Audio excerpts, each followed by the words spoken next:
Right, we're going to be looking at the area and perimeter of sectors.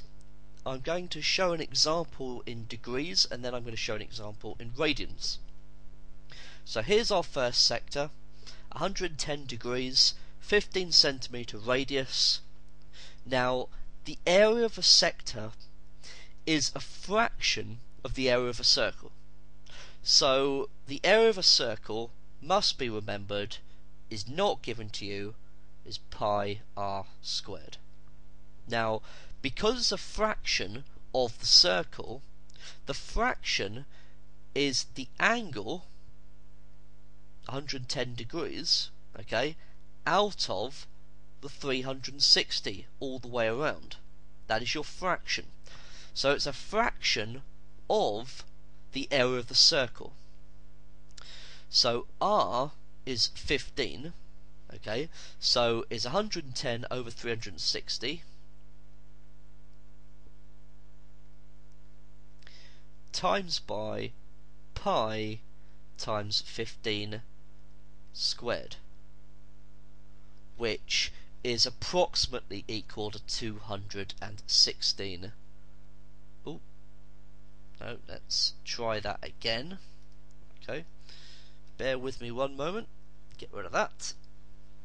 So 216 centimeters squared, because it's an area. Okay, so I'll write area.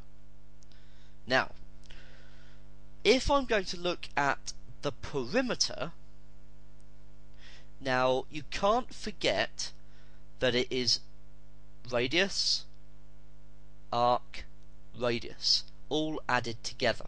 Okay, so we're going to need to work out the length of the arc. That's the missing piece of the puzzle.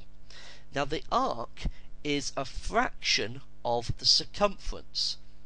Now, the circumference, not given to you, okay, 2 pi r, or pi times the diameter, and the fraction is once again the angle out of 360 degrees.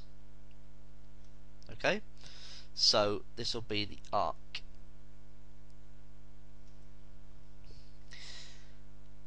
So in our case, r is 15, so 110 out of 360 times by 2 times pi times 15,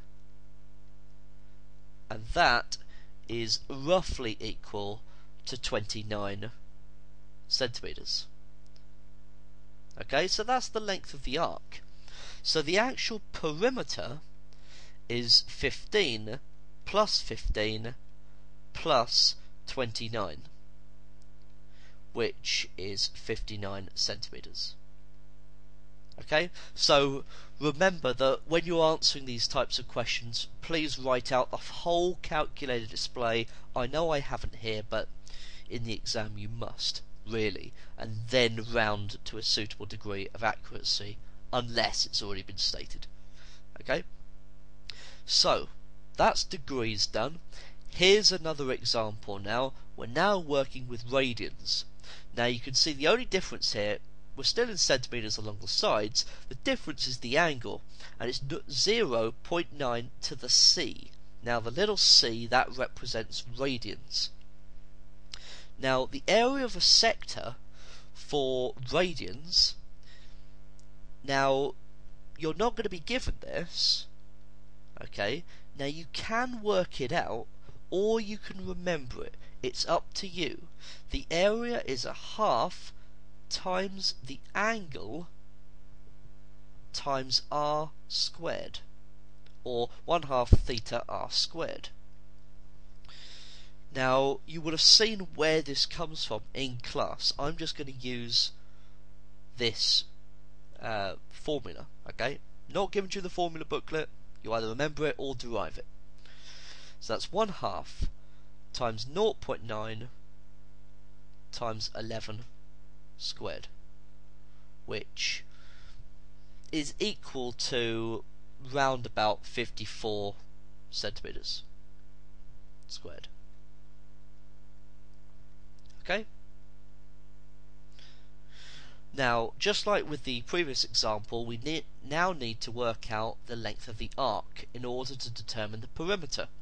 So the arc length, now this is a fairly straightforward formula to remember. It's just the angle times r. Okay, now in class, once again, you would have seen how to derive this. If you want to remember it off the top of your head, if you want to memorize it, then do that. If not, you can derive it during the exam. It's up to you. So the angle is 0.9, the radius is 11, so 0.9 times 11 is 9.9 centimeters. That's the length of the arc. So the actual perimeter is 11 plus 11 plus 9.9, okay, which is 31.9 centimeters. Okay, don't forget the units.